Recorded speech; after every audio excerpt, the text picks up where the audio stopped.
My name is Dr. Izzy Wisher, and I'm an archaeologist who specialises in art made in the Upper Paleolithic. So that's around about 40,000 to 15,000 years ago. And in terms of how I first became interested in researching rock art, I think it was kind of when I first started as an undergraduate, some of the first lectures I had was about the Paleolithic, and I was kind of instantly hooked on the Paleolithic since then, especially because I didn't really realize how rich the culture of Upper Paleolithic people was, and art as part of that was really fascinating to me. So kind of since then, I really wanted to explore rock art as a way to understand past people and their kind of experiences and the stories that they told and the art that they made. Hi, I'm Barbara Oosterwijk. I'm originally from the Netherlands, and I'm also a rock art specialist, having done research on rock art and cave art, ranging from the Paleolithic in France and Spain and the UK to historic periods in northern Canada. And my interest in rock art started when I found out about the rock art in northern Norway. And I was doing during my undergrad, I was in Iceland studying volcanoes, very random. And then I found out about this place in northern Norway called Alta, where they have all these these elk depicted, and they're located on cliffs, like vertical cliffs that are on the water, that are only accessible by boats, and they're kind of linked to different dimensions and shamanism, and yeah, that just really fascinated me. And yeah, eventually I decided that I wanted to start at the beginning. So at the earliest rock art ever found, and that happened to be, cave art. So my name is Dr. Lisa-Elen Meyering, and I'm similarly to Izzy and Barbara, I'm also a rock art specialist. And my rock art journey really started when I was looking at depictions from, or sort of connections between the Mediterranean and the North Sea. And I wanted to understand how people were connected in terms of their lifeways and the way that they sort of moved about. So I came across the boats from Sweden in the rock art of the Bronze Age, and that really sort of hooked me. Similarly to Barbara, it just hooked me there and then. And since then, I've been really looking into all sorts of rock art areas, and now I'm mostly specifically looking at rock art in the open air. So for my PhD, I looked at rock art in Portugal, which is also open air rock art from the Upper Paleolithic this time. And most of the depictions in the Coa Valley are animals. So think bison, horses, and even some muscelettes as well. And what really sort of gets me about rock art is really understanding from all the detail that is depicted within it, is understanding the life ways and the sort of typical ways of going about through life, or going through life in the ancient periods, and how we now sort of stand in front of it and try to make sense of all of that. Brilliant, thank you. I love how you've all come at rock art in different ways and what's inspired you. So I guess for my first question, which you partly might have already covered is why do you think people should care about rock art, and what is it about rock art that you think draws other people as well? So for me, rock art really has the ability to link people to places in the landscape.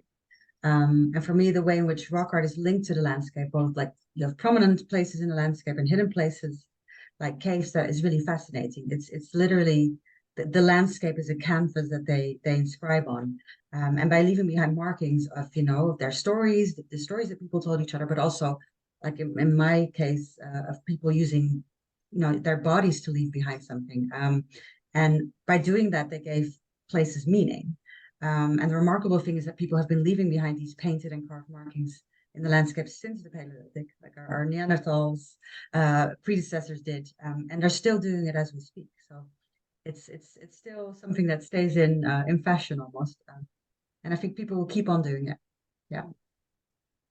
Yeah, I agree. I think people are drawn to places that have long-standing history and places that have a sort of personal connection, a personal sort of sentimental touch and value to it.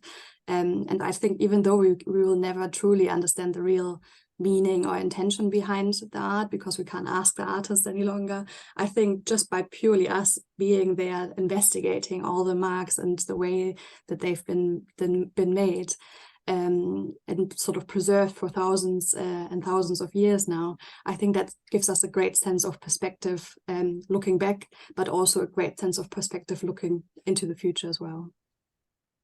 Yeah, exactly. And for me, it touches on that feeling that rock art is something that's very deeply human, right? Of this desire to be creative and to produce art, I think speaks to a lot of people. And it's kind of fascinating then to think that it's got this really long temporal depth where some of the oldest examples of art really date back to quite early on in our evolutionary history. So it kind of raises this question of why are we creative? Why do we make art? And understanding how this ability emerged in our species, I think, and developed in the Paleolithic can really provide insights then into our behaviors today and why we make art today and how we can use it to connect with other people too. Thank you. Those are beautiful answers, almost goosebump inducing. I think they definitely look at Creswell Crags as rock art differently now after hearing those. So quite a personal question, I guess. So do you have any particular memories or impressions of seeing rock art, whether that be the rock art at Creswell Crags or elsewhere in the world? I'll start. I think I'll start with Creswell as well, because I think it's really that moment of detection for me. It's that moment when the sort of light of a torch or sort of ancient flickering torch light shines or sort of falls upon the depiction for the very first time, and for you to then make sense of the entirety of the engraving is really that moment that really just fascinates me about the art and makes me really sort of feel very much in touch with it, because it's that first eureka moment when you get it, when you just sort of stand there and you are in awe of the entire wall or the depiction of or the sort of surface on which the depictions are. It's that moment, and I think sometimes it's someone who points it out to you and sort of tells you about the lines, and you can't really quite make sense of it, but once you get it, you will never forget it, so you can't unsee it basically. And really, it's also, that's why it's so exciting if you find new rock art, like we did in Creswell. We found a couple more engravings, and I think if you're then able to show other people the depictions, and when they then finally get it, I think that's super rewarding. Yeah, definitely. And I have a similar experience of this moment of realization, I guess, of what's depicted on the wall, and suddenly having that quite emotional response, I think, to then realizing how long ago that art was produced on the wall. And it kind of, you feel this connection to the past that you don't get from anything else, of realizing how familiar some of the behaviors were of these past people of drawing on walls, and also that kind of sense of awe that you're seeing it today and in this kind of modern context. But yeah, so for me, the first Paleolithic art I saw was at Creswell Crags, but even though I grew up in the East Midlands, it wasn't until I was an undergraduate student at York that I then went on a trip where we saw the art of Creswell Crags. And I do distinctly have this memory of entering Church Hall and a tour guide showing us all the depictions. And some of them I couldn't quite see, but then you have that moment where you're suddenly like, oh yeah, I see the bison, or I see the horse there on the wall. And then that kind of emotional response again to it. And I've seen, many, many more cave art sites since that first trip to Creswell Crags. And I still get that feeling of awe and kind of emotion every time I see cave art. It's this kind of sense of quiet wonder, I think, that you're seeing the traces of kind of hands and fingers that were left by our ancestors tens of thousands of years ago. And it's an amazing feeling, and one that makes me want to keep studying this art and keep trying to understand why they made this art.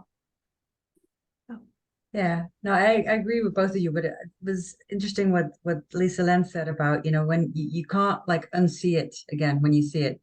And I remember actually when I was at Creswell Crags, at first I had to struggle a little bit to see it at first. But then when you see it, it's like it's amazing. You're just so amazed by it. And I remember though, like the first time, and this Izzy knows about this as well, when I first went into a cave and saw cave paintings was at El Castillo, and this was our field work. And for me, it was so impressive and so emotional that it was overwhelming.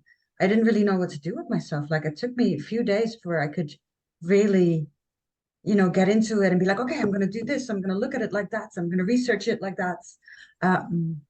It was so overwhelming. And to see those hand stencils, on the ceiling, and the idea that, people so long ago went in there and did that, just really impressed me. And again, every time I go somewhere and I see rock art, doesn't matter where you go, it's people that make the decision to do something like that. And a lot of the times they get themselves into really, difficult positions to leave it behind somewhere. And yeah, it's amazing. It always just baffles me. Yeah. Such a legacy to leave behind as well. I'm sure those people never imagined that their work No, could be seen so many thousands of years later and appreciated and awed at. What do you see as the future for rock art research? well, I don't know. I'm curious to see if there's more. There's probably going to be a lot more also in the UK and maybe at Creswell. So I'm very excited to see what else we can find. Yeah, exactly. And I think something that's really exciting about rock art research at the moment is this kind of crazy development of new techniques that are being used as part of the rock art. So that's something that we did as part of our research. So since the initial discovery of the art at Creswell Crags 20 years ago, there's been huge developments in the techniques that we can use to understand the rock art. So that's kind of 3D modeling or different techniques to use to kind of pick out really fine engravings. And these new developments, I think, allow us to then ask new questions about the rock art. So it's really exciting what we're then going to be able to understand about the past through these new digital techniques that we're developing constantly. Yeah. And for me, actually, a big part of that sort of technological turn as well is that great thing of preservation and conservation of the rock art. It's very important that we keep this alive and as long-standing as it has been already. And I think it's so important that these sort of digital techniques are now allowing so many more people to have access to all of these things without physically going there. The danger of it being touched or marked or whatever. I think it's super exciting the way that the future sort of techniques help us in that. Yeah, absolutely. And as part of that as well, I think it then offers some new powerful interpretive tools, right, as part of our research. So we can do things. So as part of my research, I've developed virtual reality environments where you can then explore caves and hold up a flame to a cave wall, which you'd never be able to do in a modern context, right, in the real life. But it's so powerful then that you can do things, and these technologies afford you to do things that you wouldn't normally be able to do with, really precious archaeological artifacts or cave walls. So yeah, I think it's really exciting to see the direction of rock art research. And also to hear other people's ideas, because sometimes they come up with ideas and like, wow, I've never thought about it like that. Yeah. And that's also something that is, sometimes it's something very simple. You've just been, complicating, your mind too much with thinking about it too, in too complicated ways, when in the end it could be much more simple, much more like rudimentary.